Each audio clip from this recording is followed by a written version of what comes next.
সংক্ষিপ্ত শব্দ হলো সুন্নি মুসলমান। কি মুসলমান? জোরে বলতে হবে, সুন্নি মুসলমান। সুন্নি মুসলমান কাদের বলা হয়? হানাফি, শাফি, মালিকি, হাম্বলি।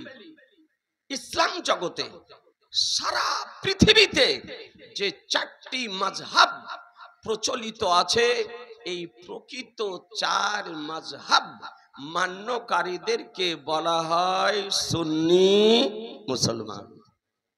আপনারা হয়তো বলবেন যে 4 মাযহাবের তো নিয়মাবলী আলাদা।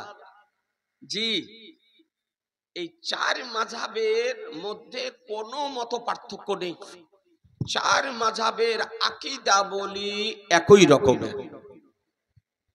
রকমের আকীদা বলি। তবে কিছু ফুরুঈ মাসাইলে, গৌণ বিষয়ে, ইজতিহাদি মাসাইলে, গবেষণামূলক মাসাইলে দ্বিমত রয়েছে, মত পার্থক্য রয়েছে, কিন্তু আসল বিষয়ে কোনো মত পার্থক্য নেই। 4 মাযহাব মান্যকারীগণ এর আকীদা বলি একই রকমের। এই 4 মাযহাবের মধ্যে আমরা আলহামদুলিল্লাহ হানাফি মাযহাব মান্যকারী। কোন মাযহাব? জোরে বলেন। হানাফি মাযহাব মান্যকারী আমাদেরকে বলা হয় হানাফি। কি বলা হয়? সুন্নি হানাফি, সুন্নি শাফি, সুন্নি মালিকি, সুন্নি হাম্বলি। তো তার মধ্যে আমাদেরকে বলা হয় সুন্নি হানাফি। হানাফি কেন বলা হয়? জগৎ বিখ্যাত ইমাম, ফিকহ শাস্ত্রের জনক, বিখ্যাত তাবি, ইমামুল আইম্মা, কাশিফুল উম্মাহ, সিরাজুল উম্মাহ, হযরত নোমান বিন সাবিত অর্থাৎ ইমামে আজম আবু হানিফা রাদিয়াল্লাহু তাআলা আনহুর আমরা অনুসারী, অনুগামী, মান্যকারী। এই জন্য আমাদেরকে বলা হয় সুন্নি হানাফি। আমরা গর্বিত, আমরা আনন্দিত। কেউ যদি আমাদেরকে সুন্নি হানাফি যদি বলে, তা আপনি রাগ করবেন? অসন্তুষ্ট হবেন? নারাজ হবেন না। কেউ যদি বলে সুন্নি হানাফি, তো আপনি আমি আনন্দিত হব। বরং যদি পকেটে পয়সা যদি থাকে আর পার্শ্বে চায়ের স্টল থাকে, তো ওকে 1 কাপ চাও পান করাবো। নাকি বলছে? আর এই আহলুস সুন্নাত ওয়াল জামাত থেকে কিছু ব্যক্তি বৈদেশিক অর্থের বিনিময়ে ঈমান বিক্রি করে ভ্রান্ত মতবাদ পোষণকারীদের দলে নাম লিখিয়ে নতুনত্ব নামে যারা আত্মপ্রকাশ করেছে, তাদের নামটি যদি উচ্চারণ করা যায় তবে তারা রাগ করে, তারা নারাজ হয়, তারা অসন্তুষ্ট হয়। তাদের নাম বলাটা তারা সহ্য করতে পারে না। তার মানে বোঝা যাচ্ছে দাল মে কুছ কালা হ্যায়। নাকি বলছেন?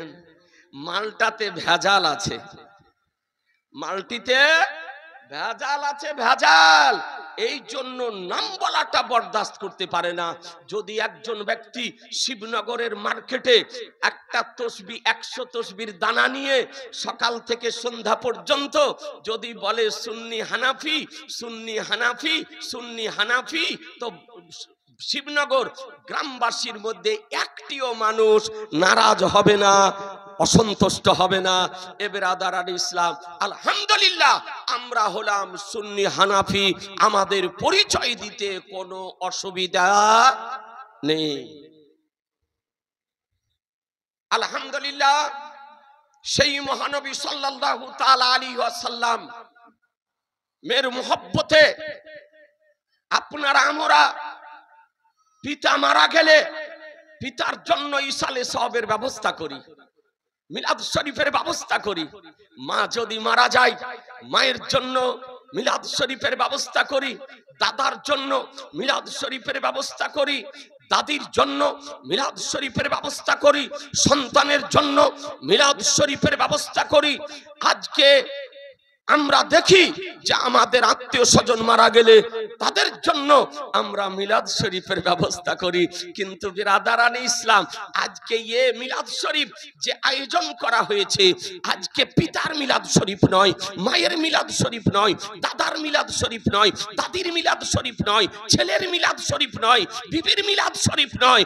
আজকে মিলাদ শরীফের ব্যবস্থা করা হয়েছে আমার শাহনশাহে জিবেকার, মাদানিকে তাজদার, আহমদে মুক্তার, নবী কা সরদার, দোনো জাহানের মালিক ও মুক্তার নবী মুহাম্মদুর রাসূলুল্লাহ সাল্লাল্লাহু তাআলা আলাইহি ওয়াসাল্লামের মহব্বতে করেছেন। ঠিক না বেঠিক? নবীর মহব্বতে করেছেন, নবীর ইশকের কারণে করেছেন। যে নবীর কারণে আপনি আমি অক্সিজেন গ্রহণ করতেছি, যে নবীর রহমতে আপনি আমি রাস্তাঘাটে বাজারে চলাফেরা করতেছি, যে নবীর রহমতে আজকে চোখ পেয়েছি, যে নবীর রহমতে আজকে নাক পেয়েছি, যে নবীর রহমতে আজকে কান পেয়েছি, যে নবীর রহমতে আজকে পৃথিবীতে এসেছি, যে নবীর রহমতে বাবা পেয়েছি, যে নবীর রহমতে মা পেয়েছি, যে নবীর রহমতে আজকে নামাজ পেয়েছি, রোজা পেয়েছি, যাকাত পেয়েছি, হজ পেয়েছি, ঈমান পেয়েছি, ইসলাম পেয়েছি, ধর্মকে পেয়েছি, কোরআনকে পেয়েছি, ইবাদতকে পেয়েছি। যে নবীর রহমতে কসম খোদাকে পেয়েছি। একটু জোরে, একটু জোরে। সেই নবীর মহব্বতে ঈদে মিলাদুন নবীর সভার আয়োজন করেছে। ব্রাদারান ইসলাম, এ মিলাদ এর সম্পর্ক আমার নবীর সঙ্গে। কার সঙ্গে? জোরে বলেন না, রাগ করছেন তো একটু জোরে বলেন না। এই মিলাদের সম্পর্ক কার সঙ্গে? জোরে বলতে হবে, কার সঙ্গে? নবীর সঙ্গে। বহুদিন থেকে সভা করছেন। আচ্ছা, মিলাদ শব্দের অর্থ কি জানেন? মিলাদ শব্দটি কোন শব্দ? আরবি, ফার্সি, উর্দু, হিন্দি, বাংলা, ইংরেজি, কোন শব্দ বলতে পারেন? যে মিলাদ শব্দটি কি কোন শব্দ? বলবেন না, জানেন না? বহুদিন থেকে জালসা শুনছেন। জি শোনেন, পৃথিবীতে তিনটি শব্দ ব্যবহার করা হয়। কয়টি বললাম? তিনটি শব্দ। কোন দেশে বলে মিলাদ শরীফ, কোন দেশে বলে মাউলুদ শরীফ, আর কোন দেশে বলে বেলাদাত শরীফ। আমাদের দেশে আমরা কি বলি? মিলাদ শরীফ। আমরা কি বলি? মিলাদ শরীফ। আর অনেক দেশে বলে মাউলুদ শরীফ, আর অনেক রাষ্ট্রে বলে বেলাদাত শরীফ। তাহলে শব্দ হলো কয়টি? তিনটি। শব্দ হলো কয়টি? তিনটি। মিলাদ, মাউলুদ, বেলাদাত। তো এই শব্দ তিনটি হলো আরবিক শব্দ।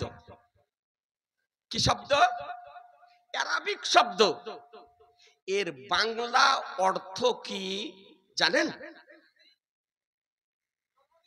না, জন্মদিন নয়। মিলাদ, মাউলুদ, বেলাদাত, এই আরবি শব্দ তিনটির অভিধানে অর্থ লিখা হয়েছে জন্ম বৃত্তান্ত বর্ণনা করা। কি বললাম? জন্ম বৃত্তান্ত বর্ণনা করা। এটা হচ্ছে আভিধানিক অর্থ, ডিকশনারিতে অর্থ, অভিধানে অর্থ যে জন্ম বৃত্তান্ত বর্ণনা করা। আজিজানে মহতারাম, আর শরীয়তের পরিভাষায় মিলাদ শরীফ কাকে বলে? সংক্ষিপ্ত শব্দ হলো নবীর আলোচনা করার নামই হলো মিলাদ শরীফ। কি নাম? নবীর আলোচনা করার নামই হলো মিলাদ শরীফ সংক্ষিপ্ত আকারে মিলাদ শরীফ, এই নবীর আলোচনা করা হয়। তে এই নবীর আলোচনা করা ভালো না খারাপ? জোরে বলতে হবে, ভালো না খারাপ? ভালো। আজিজানে মোহতারাম, আজকে আপনাদেরকে বলতে চাই, নবীর আলোচনা আজকে কোরআন মাজিদে আছে, নবীর আলোচনা তাওরাতে আছে, নবীর আলোচনা জাবুরে আছে, নবীর আলোচনা ইনজিলে ছিল, নবীর আলোচনা বুখারীতে আছে, নবীর আলোচনা মুসলিমে আছে, নবীর আলোচনা আবু দাউদে আছে, নবীর আলোচনা তিরমিজিতে আছে, নবীর আলোচনা ইবনে মাজাতে আছে, নবীর আলোচনা বাইহাকিতে আছে, নবীর আলোচনা মুসনাদে আহমদে আছে, নবীর আলোচনা দারকুতনিতে আছে, নবীর আলোচনা খাসাইসুল কুবরাতে আছে, নবীর আলোচনা আজকে বেরাদার হাদিস গ্রন্থে আছে। তাহলে বোঝা গেল যে নবীর আলোচনা করার নামই হলো মিলাদ। তাহলে মিলাদ বুখারীতে আছে, মিলাদ মুসলিমে আছে, মিলাদ আবু দাউদে আছে, মিলাদ তিরমিজিতে আছে, মিলাদ ইবনে মাজাতে আছে। এ বেরাদারান ইসলাম, মিলাদ শরীফে কি হয়? আজকে সুন্নি জামাতের মানুষ মিলাদের সঙ্গে মহব্বত রাখে, কারণ মিলাদের সম্পর্ক নবীর সঙ্গে।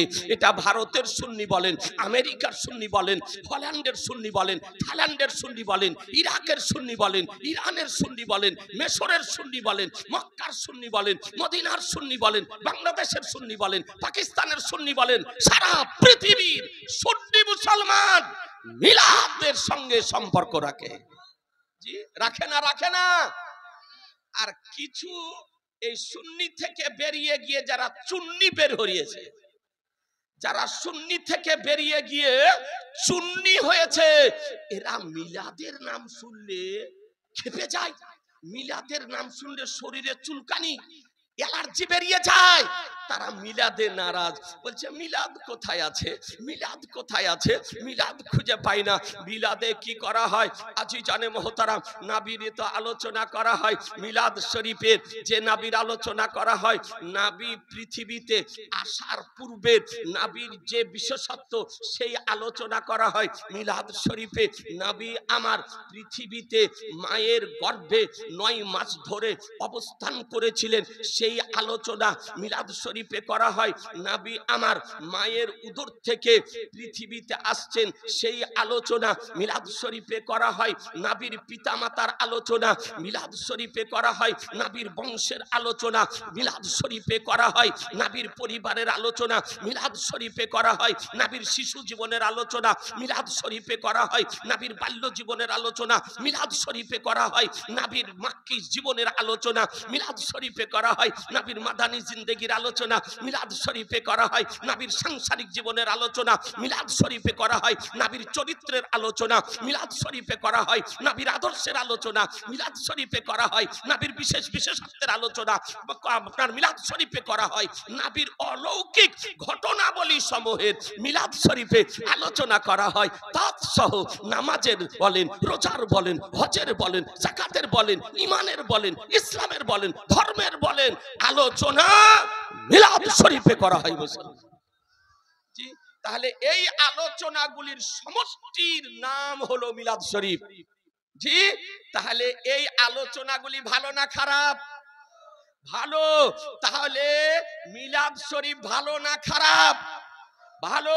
যদি কোন মুল্লা, কোন মুন্সি, কোন স্কলার, কোন রাইটার, কোন লেখক, কোন আজহারি, কোন আপনার শাইখ যদি এই মিলাদকে খারাপ যদি বলে, মিলাদকে যদি আজকে নোংরা যদি বলে, মিলাদের যদি বিপক্ষে যদি বলে, মিলাদের যদি খেলাফ যদি বলে, মিলাদকে নিয়ে যদি কটূক্তি যদি করে, মিলাদকে নিয়ে বিরূপ মন্তব্য যদি করে, মিলাদকে নিয়ে অশালীন মন্তব্য যদি করে, তবে সে যে কোয়ালিটিরই ব্যক্তি হোক, এই ব্যক্তিকে সমর্থন করা যাবে? একটু জোরে বলতে হবে, যাবে? জিনা মুসলমান জেনে নিতে হবে, এ আমার নবীর পক্ষের ব্যক্তি নয়, এ হলো আবু জাহালের পক্ষের ব্যক্তি, এ হলো আবু লাহাবের পক্ষের ব্যক্তি, এ হলো উতবার পক্ষের ব্যক্তি, সাইবার পক্ষের ব্যক্তি। নবী কার নাম, পয়গম্বর কার নাম, রাসূল কার নাম জিজ্ঞাসা যদি করতে হয়, মা আমিনা রাদিয়াল্লাহু তাআলা আনহাকে জিজ্ঞাসা করুন নবী কার নাম, পয়গম্বর কার নাম। মা আমিনা রাদিয়াল্লাহু তাআলা আনহা বলেন যে আমার লখতে জিগা নূরে নজর কলিজার টুকরা বাচ্চা আমার পেটে 9 মাস অবস্থান করেছিলেন। কয় মাস? নবী মায়ের পেটে কয় মাস ছিলেন? জোরে বলেন না। 9 মাস। 9 মাস ছিলেন। আপনি উঠিয়ে দেখুন হাদিসের গ্রন্থ এ বেরাদারান ইসলাম সিরাতুল হালবিয়া নামক কিতাবের মধ্যে বর্ণিত হয়েছে, খাসাইসুল কুবরাতে বর্ণিত হয়েছে। মা আমিনা বলেন যে আমার পেটে আমার নয়নমণি কলেজার টুকরা যে অবস্থান করতেছিলেন, তো আমি প্রসবের পূর্ব পর্যন্ত বুঝতে পারিনি। এটা কথা যে একটা বাচ্চা যদি মায়ের পেটে যদি আছে, তবে মায়েদের কিছু লক্ষণ দেখা দেয়। দেখা দেয় না? মায়েদের কিছু লক্ষণ দেখা দেয়। শারীরিক আকৃতির কিছু পরিবর্তন ঘটে, তারপরে অস্বস্তি বোধ করে। মা যখন পেটে বাচ্চাকে ধারণ করে তখন অস্বস্তি বোধ করে, খেয়ে আরাম পায় না, আজকে ঘুমিয়ে আরাম পাই না, সব সময় সে অস্বস্তি বোধ করে। এবং তার আকৃতি দেখে অন্য মানুষেরা বুঝতে পারে যে এই মহিলার পেটে সন্তান আছে। ঠিক বললাম না বেঠিক? জোরে বলেন না। জি ঠিক। কিন্তু মা আমিনা বলেন আমার লাগতে জিগার 9 মাস ছিলেন, কিন্তু আমার দেহের আমার শরীরের কোনো গঠন কোনো আকৃতি পরিবর্তন হয়নি। যেমন একজন কুমারী মহিলার থাকে, যেমন অবিবাহিত মহিলার শরীরের আকৃতি থাকে, ওই রকমই আমার নবীর মায়ের আকৃতি ছিল। মুসলমান, এ আমার নবীর বিশেষত্ব, নবীর বিশেষত্ব। আজিজানে মোহতারাম, ভালো করে যুবকদেরকে বলবো, জওয়ানদেরকে বলবো, ইয়ংদেরকে বলবো, আমার বয়োজ্যেষ্ঠ প্রবীণ ভাই বাবাদেরকে বলবো, একটু নিরপেক্ষ ভাবে আমার নবীকে বুঝার চেষ্টা করুন। এ বেরাদারান ইসলাম, নবীকে নিয়ে যারা আজকে সমালোচনা করতেছে, কটূক্তি করতেছে, আপনি একটু চিন্তা করে দেখুন। মা আমিনা রাদিয়াল্লাহু তাআলা আনহা বলেন আমি কিছু বুঝতে পারিনি। হ্যাঁ হ্যাঁ, মা আমিনা বলেন যখন আমার উদর থেকে নবী আসলেন, কোন সময় আসলেন? নবী মায়ের কোলে কোন সময় এসেছিলেন? একটু জোরে বলেন না, যাদের অজানা আছে তাদের যেন জানা হয়ে যায়। কোন সময়? সুবে সাদিক, না রাত না দিন, দিনও নয় রাতে নয়, এরকম সময়তে নবী আমার আসতেছেন। তো মা আমিনা রাদিয়াল্লাহু তাআলা আনহা বলেন নবী যখন আসলেন, তো বাচ্চা যখন ভূমিষ্ঠ হয়, বাচ্চা ভূমিষ্ঠ হওয়ার কি ব্যথা, কি বেদনা, কি যন্ত্রণা একজন পুরুষ বলতে পারে না। একটু অনুধাবন করতে পারে, কিন্তু জিজ্ঞাসা যদি করতে হয় একজন মাকে জিজ্ঞাসা করুন, জিজ্ঞাসা যদি করতে হয় একজন নারীকে জিজ্ঞাসা করুন, জিজ্ঞাসা যদি করতে হয় একজন মহিলাকে জিজ্ঞাসা করুন, প্রসবের ব্যথা কতটা হয়, প্রসবের যন্ত্রণা কতটা হয়, প্রসবের আপনার আজকে ব্যথা কত হয়, এ একজন মহিলা বলতে পারে। কিন্তু যখন বাচ্চা প্রসবিত হয়ে যায়, বাচ্চা ভূমিষ্ঠ হয়ে যায়, বাচ্চা যখন কোলে চলে আসে, তো এই সময় মা বাচ্চার বডির দিকে লক্ষ্য করে, চেহারার দিকে লক্ষ্য করে, হাত পার দিকে লক্ষ্য করে, দেহের দিকে লক্ষ্য করে, শরীরের দিকে লক্ষ্য করে, বাচ্চার কান্নার দিকে লক্ষ্য করে। আর মা সমস্ত প্রসবের ব্যথা বেদনা যন্ত্রণাকে ভুলে যায়। মুসলমান, মনে থাকে? মায়ের আর মনে থাকে না। বাচ্চাকে দেখে জ্বলন্ত হৃদয় আপনার শান্ত হয়ে যায়, বাচ্চার কথা তখন মনে করে। কিন্তু বেরাদার, পাঞ্জা বাচ্চা প্রসবের কালে একজন মহিলা মৃত্যুর সঙ্গে পাঞ্জা লড়তে থাকে, তখন মনে করে আর দ্বিতীয় বাচ্চা নেব না, আর দ্বিতীয় বাচ্চা নেব না। কিন্তু বাচ্চা যখন ভূমিষ্ঠ হয়ে যায়, বাচ্চার যখন জন্ম গ্রহণ করে নেয়, তখন মা সব ভুলে যায়। ভুলে না? ভুলে না? জোরে বলছেন না? মা ভুলে না? ভুলে না, সব ভুলে যায়। শরীয়তের মশলা বলে, শরীয়তের ল বলে, শরীয়তের কানুন বলে যে একজন মহিলা বাচ্চা প্রসবকালে যদি মারা যদি যায়, তবে ওই মহিলা শহীদের দরজা পায়। মুসলমান, শহীদের দরজা পায় যদি বাচ্চা প্রসব প্রসব করতে গিয়ে মারা যদি যায়, তো এই যন্ত্রণা সকলের হয় না? হয় না? সমস্ত মহিলার হয় না? হয় না? হয়। কিন্তু মা আমিনা কি বলেন? মা আমিনা রাদিয়াল্লাহু তাআলা আনহা তিনি বলতেছেন, আমার লাখতে জিগার আমার কোলে আসলো, তো আমি সামান্যতম, যেমন একটি পিপিলিকাতে কামড়ালে যতটা কষ্ট পাওয়া যায় তার চেয়েও কম, এক কথায় আমার প্রিয় লাখতে জিগারের জন্মে আমি এতটুকু কষ্ট অনুভব করতে পারিনি। নবী আসছেন তো মা আমিনা কোনো কষ্ট অনুভব করেননি। কি হলো? তো মা আমিনা বলেন, খারাজা মিন্নি নূর, আমার উদর থেকে একটি নূর পৃথিবীতে আসলো, একটি নূর পৃথিবীতে আসলো, সমস্ত ঘর আলোকিত হয়ে গিয়েছিল। আর মামিনা বলেন যে আদাত লাহু কুসুরুস শাম, যে নবীর নূরের আলোকে আমি সিরিয়ার প্রাসাদ পর্যন্ত দর্শন করে নিয়েছিলাম। মামিনা বলতেছেন সিরিয়ার প্রাসাদ পর্যন্ত দর্শন করে নিয়েছিলাম। এই আজিজানে মোহতারাম, আপনাদেরকে বলতে চাই, আজকে সেই নবীর মহব্বতে, সেই নবীর ইশকে আজকে শিবনগর বাজারে আজকে মিলাদুন নবীর সভার আয়োজন করেছেন মুসলমান। জি ঠিক না বে ঠিক? জি ওই নবীর মহব্বতে করেছেন। মা আমিনা আর দুটো কথা বলবো, এই নবীর আর দুটো কথা বলবো। আচ্ছা বলেন, আপনাদের আমাদের ঘরে একটু বুঝার জন্য বলছি, নাবিকে কিছু এরকম অনভিজ্ঞ বেরিয়েছে, নাদান বেরিয়েছে, জ্ঞান পাপী বেরিয়েছে, অর্ধশিক্ষিত বেরিয়েছে, ইহুদি খ্রিস্টানদের কিছু দালাল বেরিয়েছে। তারা আজকে নাবিকে সাধারণ মানবের কাঠ গড়াতে দাঁড় করার মানুষে আদা জল খেয়ে সোশ্যাল মিডিয়ার ময়দানে নেমেছে। জি বলছে নাবি কেমন? বলে আমাদের মতো। বলে নাবি কেমন? বলে আমাদের মতো। জি বলছে না? বলছে না?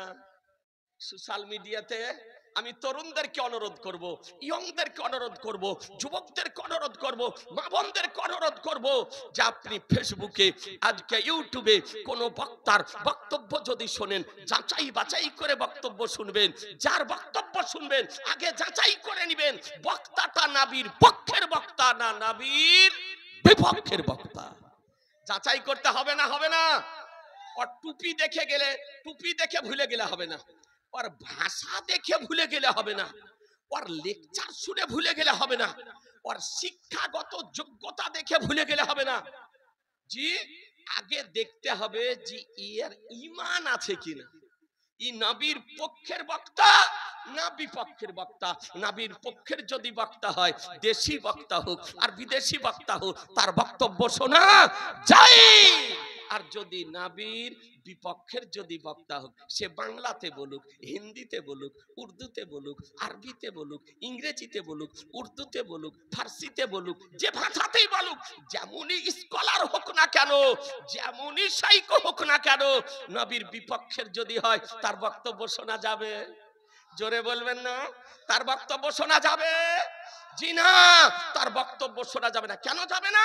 যে তার বক্তব্য শুনে আপনার অমূল্য ঈমান নষ্ট হয়ে যাবে, অমূল্য ঈমান নষ্ট হয়ে যাবে। এ বেরাদারান ইসলাম, আজকে এই নবীকে বুঝার দরকার আছে না নাই? দরকার আছে না নাই? জি আছে। জিজ্ঞাসা যদি করতে হয় তো একটু জিজ্ঞাসা করুন মা আমিনা রাদিয়াল্লাহু তাআলা আনহাকে। তো আমাদের ঘরে বাচ্চা ভূমিষ্ঠ হয় উলঙ্গ অবস্থায় না পোশাক পরিহিত অবস্থায়? কথা বলতে হবে, কারণ প্রথমে বলেছি আপনারা কিছু বলবেন, আমি কিছু বলবো, মিলে জুলে আলোচনা করব। নাকি রাগ করছেন, নারাজ হচ্ছেন? তো উলঙ্গ অবস্থায় হয় নাকি? সকলের জন্ম উলঙ্গ অবস্থায় হয়। কিন্তু কুঠিয়ে দেখুন খাসাইসুল কোবরা পিওর আরবিতে লেখা, 2 খণ্ডে বিভক্ত। আজকে তুর্কি আপনার ইস্তাম্বুল, বাইরুত, লেবাননের প্রিন্ট, তার প্রথম খণ্ডের মধ্যে আল্লামা জালালউদ্দিন সুয়ুতি রাহমাতুল্লাহ আলাই হাদিস শরীফ নকল করতেছেন যে আমার আনিসে বেকাসা সাইয়্যিদে কাউন মাকা বেকাসুকে কাস বেসাহারুকে সাহারা বেচারুকে চারা গারিবুকে হামি ইয়া তুমি কে বলি শাফিউল মুজনাবিন রাহমাতুল লিল আলামিন। মায়ের উদর থেকে জান্নাতি পোশাক পরিধানকৃত অবস্থায় মায়ের কোলে এসেছিলেন। জোরে, আর একটু জোরে। জান্নাতি পোশাক পরিধানকৃত অবস্থায় এসেছিলেন। এ বেরাদার, এ নবীর বিশেষত্ব। এ নবীকে আল্লাহ বিশেষত্ব প্রদান করেছেন। জগতের বাচ্চার জন্মের ইতিহাস একরকম, আর আমাদের নবীর আগমনের ইতিহাস আরেক রকম। বলুন, আপনাদের আমাদের আগে বাড়িতে বাচ্চা জন্মগ্রহণ বেশি করত নাকি বলছেন? আর হসপিটাল, নার্সিং হোম তো ছিলই না।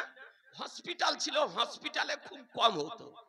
আর এখন বাড়িতে খুব কম, হসপিটাল নার্সিং হোমে বেশি নাকি?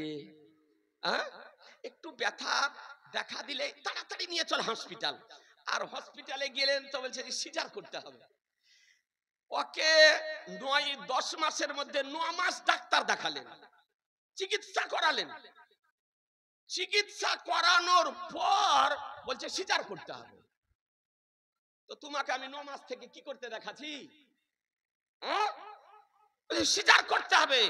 এবার আদারান ইসলাম, এটা একটা ব্যবসায় পরিণত হয়ে গিয়েছে, একটা ব্যবসায় পরিণত হয়ে গিয়েছে। আপনাদেরকে বলতে চাই, বাচ্চা যখন ভূমিষ্ঠ হয় তো বাচ্চার দেহে নাপাক পানি জল লেগে থাকে না? থাকে না? নাকে, চোখে, কানে, এদিকে ওদিকে থাকে না? এই জন্য মা বোনেরা কিছু পুরাতন কাপড়ের পুটলি রেডি করে রাখেন। বাচ্চা হবে তার জন্য পুরাতন কাপড়ের পুটলি, নাকি বলছেন? আর ওই শুকনো কাপড় দিয়ে বাচ্চাটাকে পরিষ্কার করা হয়। কে বেরাদার, সারা পৃথিবীর নিয়ম এক, কিন্তু হাদিস উঠিয়ে দেখুন আপনি খাসাইসুল কোবরা প্রথম খণ্ডের মধ্যে আল্লামা জালালউদ্দিন সুয়ুতি রাহমাতুল্লাহ আলাই হাদিস শরীফ আনায়ন করেছেন যে আমার রাসূলুল্লাহ মায়ের উদর থেকে পাক পবিত্র এবং জান্নাতি তেল মাখানো অবস্থায় মায়ের কোলে এসেছিলেন। এ নবীর হচ্ছে বিশেষত্ব। এ নবীর বিশেষত্ব যে নবী পবিত্র অবস্থায়, মনে হচ্ছে জান্নাতি তেল মাখানো অবস্থায় মায়ের কোলে আসলেন মুসলমান। এই নবীকে আমাদের মতো বলা যাবে? জোরে বলবেন না। আমাদের মতো বলা যাবে? যাবে না। বিরাদার, আরেকটা কথা বলি। অনেক জ্ঞানী গুণী শিক্ষিত ব্যক্তি রয়েছেন, কারণ আপনাদের বাড়ির পাশে হাই স্কুল। অনেক জ্ঞানী গুণী ব্যক্তি আছেন। আচ্ছা বলেন তো, আমাদের ঘরে বাচ্চা জন্মগ্রহণ করে মুসলমানি হওয়া অবস্থায়, বলবেন না? মুসলমানি হওয়া অবস্থায়, নাড়ি কাটা অবস্থায় কি করা হয়? জন্মের পর তার নাড়ি কাটা হয়। আগে দেখা যেত গ্রামে বাড়িতে বাচ্চা হতো, আর গ্রামে একজন করে মুচি থাকতো, আর ওই মুচির ওয়াইফ, মুচির সহধর্মিনী, মুচির স্ত্রী আপনার বাড়িতে গিয়ে বাচ্চার নাড়ি কাটতো। কাটতো না? আমাদের নাড়ি ডাক্তারে কাটেনি, আমাদের নাড়ি কিন্তু সব দাইমাতে কেটেছে। আপনার এই মুচিদের ওয়াইফ, স্ত্রীটি কেটেছে আমাদের নাড়ি। নারী পৃথিবীতে কাটা হয়। মুসলমানি জন্মের পর দেওয়া হয়, কোন দেশে 6 মাসে দেওয়া হয়, কোন দেশে 1 বছরে দেওয়া হয়, কোন দেশে 2 বছরে দেওয়া হয়, কোন দেশে 6 বছরে দেওয়া হয়। আর তাতেও যদি না পারে 8 বছর যদি হয়ে যায় তো মা বোনেরা বলে 8 কাঠে দিতে নাই, ওকে 9 বছর করো। তারপরে গা দেবে। তো আপনাদেরকে বলবো এই সোশ্যাল মিডিয়ার যুগ, এই যুগে এত বয়স করিয়েন না, এই এত লম্বা বয়স করিয়েন না, তাড়াতাড়ি আর মুসলমানি দিয়ে ছাড়েন। না কি বলছেন? তাড়াতাড়ি দেন মুসলমানি। তো মুসলমানি পৃথিবীতে দেওয়া হয়, কিন্তু মুসলমান কুরবান যান আপনার আমার নবীর উপরে। নবী আমার কি বলতেছেন? ওয়ালাদতু মাকতুনান মাসমুমান, বলে আমি মায়ের পেট থেকে পৃথিবীতে এসেছি মুসলমানি হওয়া অবস্থায় আর নারী কাটা অবস্থায়। জোরে বলবেন না? আর একটু জোরে। বলে মুসলমানি হওয়া অবস্থায়, নারী কাটা অবস্থায় মায়ের কোলে এসেছেন। বোঝা গেল আল্লাহ তাআলা আমাদের নবীকে এই বিশেষত্ব দান করেছেন, যা পৃথিবীর মধ্যে বিরল মুসলমান পৃথিবীর ইতিহাসে খুঁজে পাবেন না। জি, আহা, এ হচ্ছে নবীর শান, এ হলো নবীর শান। আজিজানে মোহতারাম, আর দুটো কথা বলে দিই। আচ্ছা বলেন তো, এ পাগলের দল বলছে নবী আমাদের মতন মানুষ। আর জ্ঞান যদি থাকতো, গরিমা যদি থাকতো, বিদ্যা যদি থাকতো, প্রকৃত